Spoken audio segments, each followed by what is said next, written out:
नमस्कार साथियों, स्वागत है आप सबों का रामा क्लासेस में। अभी हम जानने वाले हैं वृद्धि और विकास। वृद्धि और विकास झारखंड टेट परीक्षा 2024 सितंबर महीना में जो होने वाले हैं उनके लिए बहुत ही इम्पोर्टेंट है। ये आपके सिलेबस में भी है और जब भी सीटेट की परीक्षा होती है तो इस चैप्टर से एक या दो प्रश्न जरूर होते हैं। तो अगर आप पूरे वीडियो को देखते हैं तो कम से कम आपके 2 प्रश्न इससे सॉल्व हो सकते हैं और बहुत ही आसान तरीके से। इसमें हम वृद्धि और विकास के बारे में जानेंगे। तो सबसे पहले हम जानते हैं वृद्धि क्या है। सबसे पहले क्या जानेंगे, वृद्धि क्या है। वृद्धि का अर्थ, तो वृद्धि का अर्थ होता है शरीर के विभिन्न अंगों के विकास और उन अंगों के कार्य करने की क्षमता। इन दो चीज़ों में शरीर का कोई अंग का विकास होता है या फिर उन अंगों में काम करने की क्षमता का विकास होता है, तो उसको हम लोग वृद्धि मानते हैं। क्या मानते हैं? वृद्धि। जैसे शरीर अगर पहले 2 फीट का है तो वहाँ से बढ़ के 4 फीट होता है, वो वृद्धि है। शरीर का कोई भी अंग जो पहले काम करने में सक्षम नहीं होते हैं, बाद में अगर काम करने में वो सक्षम होते हैं तो वो वृद्धि। जैसे छोटे बच्चे जब जन्म लेते हैं तो उस समय वो अपने माथे को इधर उधर हिला डुला नहीं पाते, शरीर के कोई भी अंग को इधर उधर खुद से नहीं हिला पाते, लेकिन बाद में वो ऐसा कर पाने में सक्षम होते हैं। तो वही क्या है? वृद्धि है।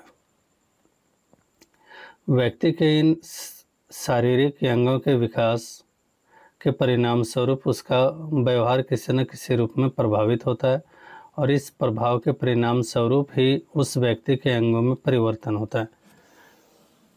किसी भी बच्चे के अंग में जो परिवर्तन होते हैं वही वृद्धि कहलाएगा। और इस तरह के वृद्धि का अभिप्राय है शरीर, आकार, भार, इन सब चीज़ों में वृद्धि होना। किसमें? शरीर में, आकार में और भार में। वृद्धि में व्यक्ति की मांसपेशियां की भी वृद्धि है। मांसपेशियां का मतलब किसी का शरीर पहले वजन उनका कम है और बाद में अगर मांसपेशियां उनमें बढ़ती है और ज़्यादा वजन होता है तो वह भी वृद्धि का ही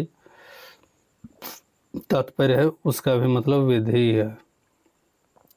वृद्धि की परिभाषा हम लोग जानेंगे। तो वृद्धि की परिभाषा हर्बर्ट सोरेनसन ने दिया है। क्या दिया है?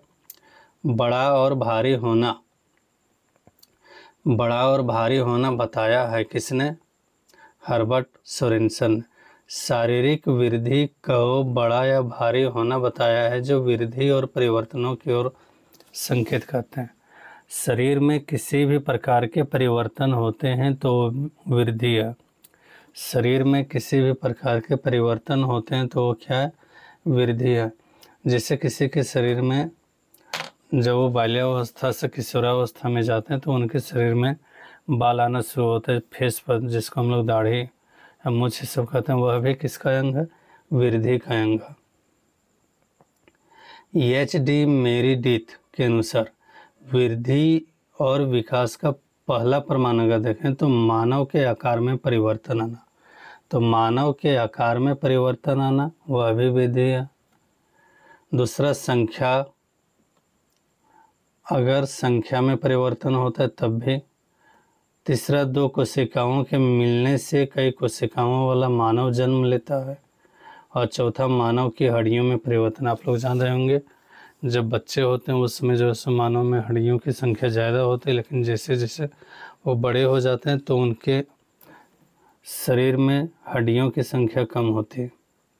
चौथा प्रमाण अगर देखें तो हृदय, आंतड़ियों या फिर इन अंगों के कोनों और स्थिति में भी परिवर्तन का होना है। पांचवा, सापेक्षिक आकार में परिवर्तन, अर्थात सीट अंगों की अपेक्षा छोटा हो जाना। जब छोटा बच्चा जन्म लेता है तो उसमें उनका माथा जो है बहुत बड़ा होता है, लगभग उनके पैर के बराबर में होता है। लेकिन आप देखिए बाद में जो है सो उसका पैर बहुत लंबा हो जाता है लेकिन सिर छोटा ही रह जाता है। और इस प्रकार के परिवर्तन को भी हम लोग क्या कहते हैं? वृद्धि ही कहते हैं। तो इस तरह से संक्षेप में अगर देखें तो 5 प्रमाण हुए: आकार का, संख्या का, प्रकार का, स्थिति का और सापेक्षिक आकार का।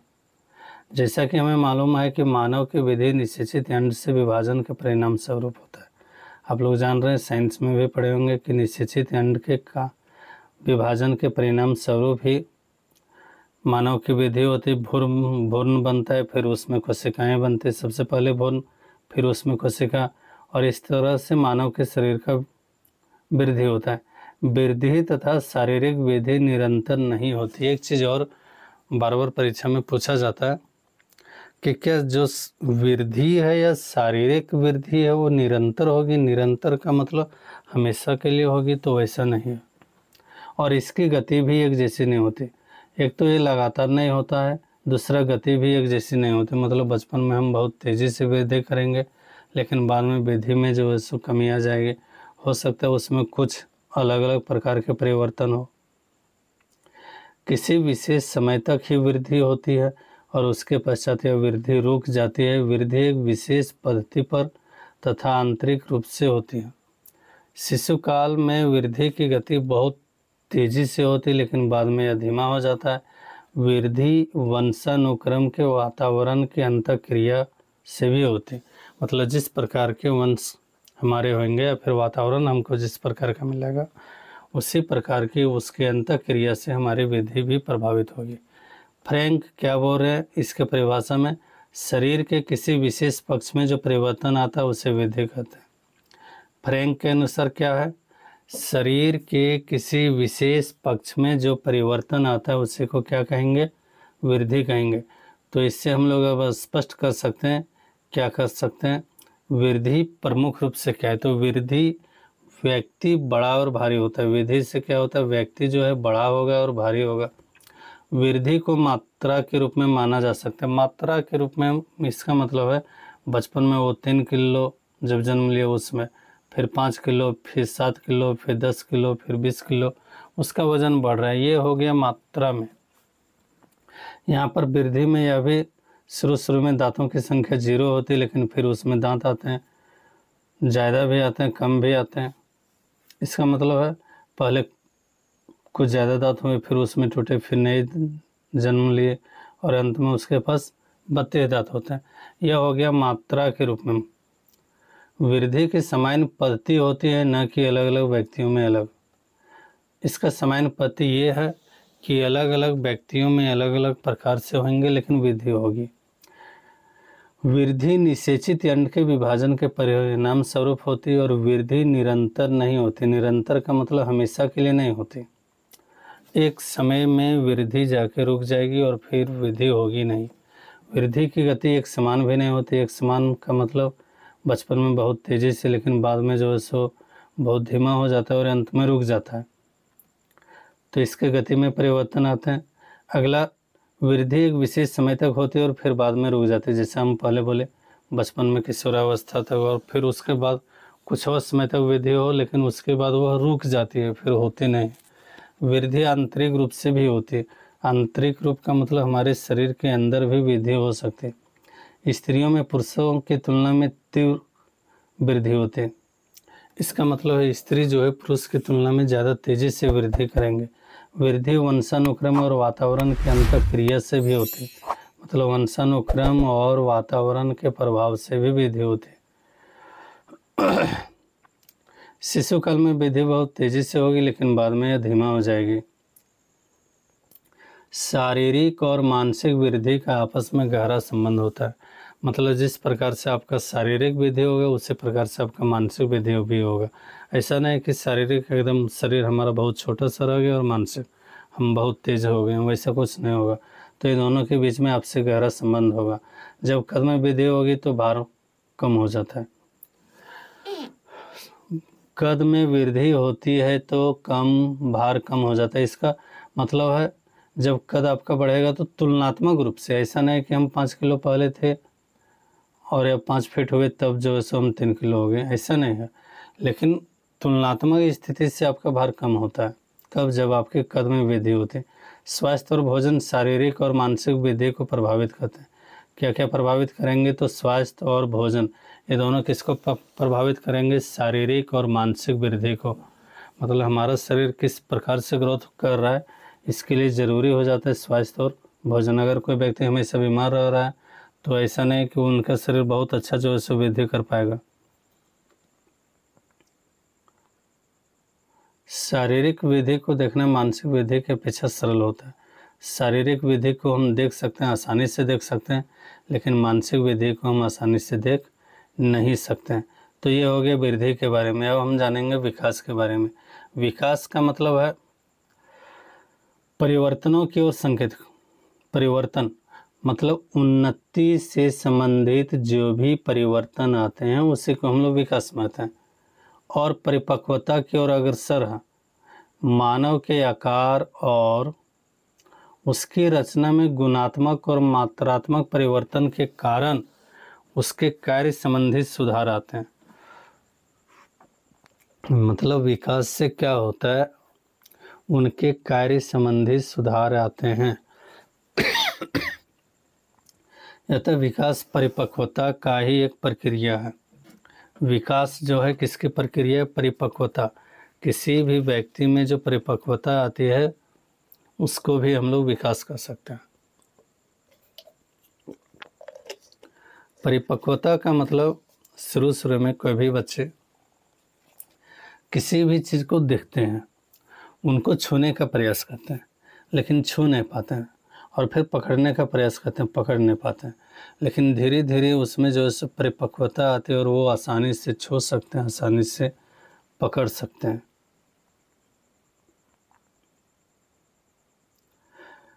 वृद्धि और विकास के इस बुनियादी संबंध के कारण वृद्धि और विकास शब्दों का एक दूसरे के लिए प्रयोग किया जाता है।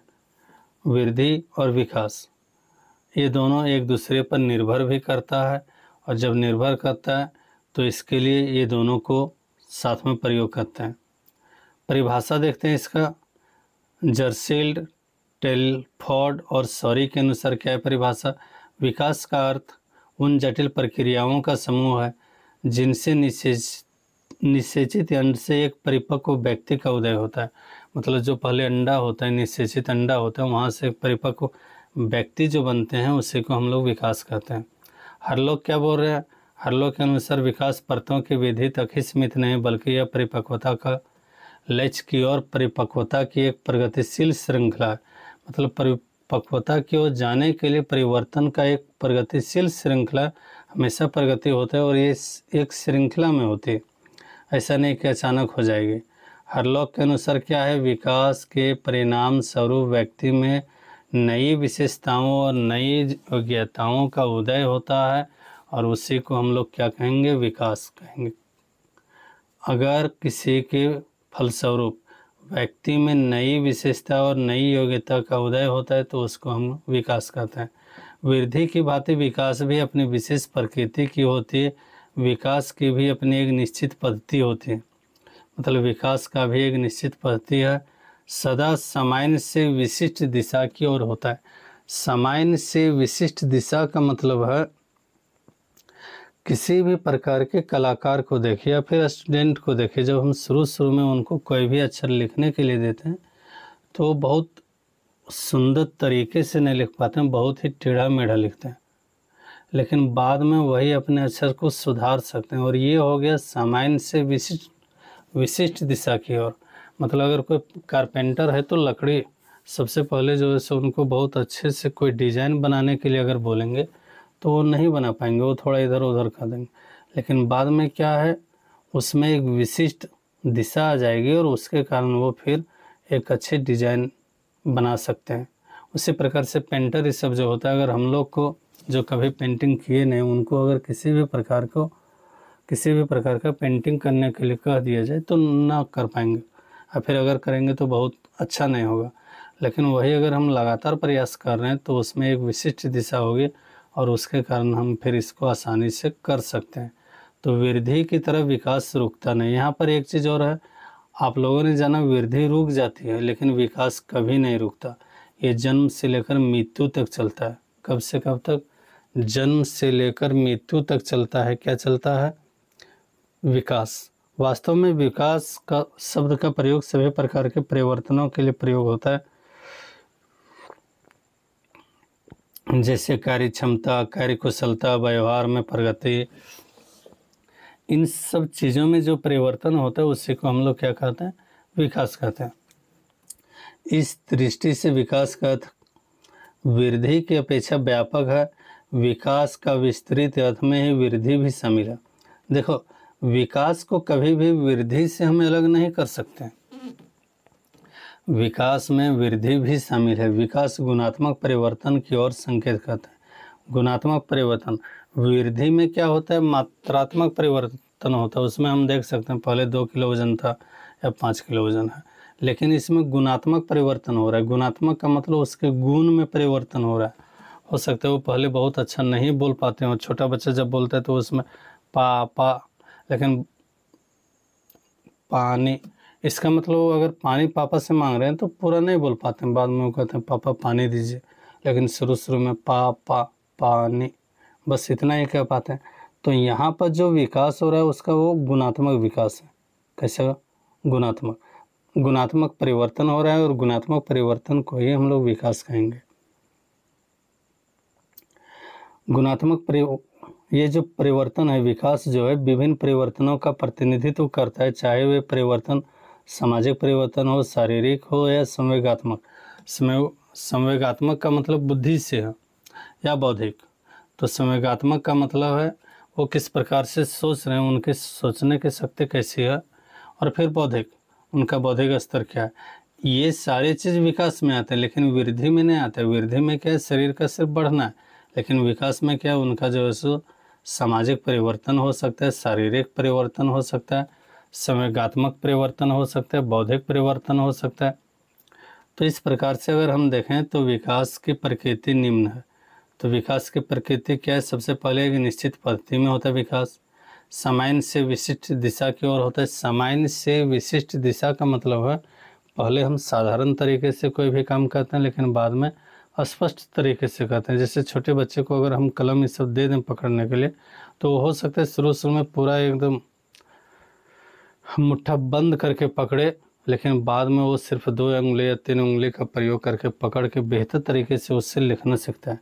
विकास रुकता है, लेकिन नहीं, विकास नहीं रुकता है, वृद्धि रुकता है। तो विकास रुकता नहीं, यह निरंतर चलता है। कब तक चलता है?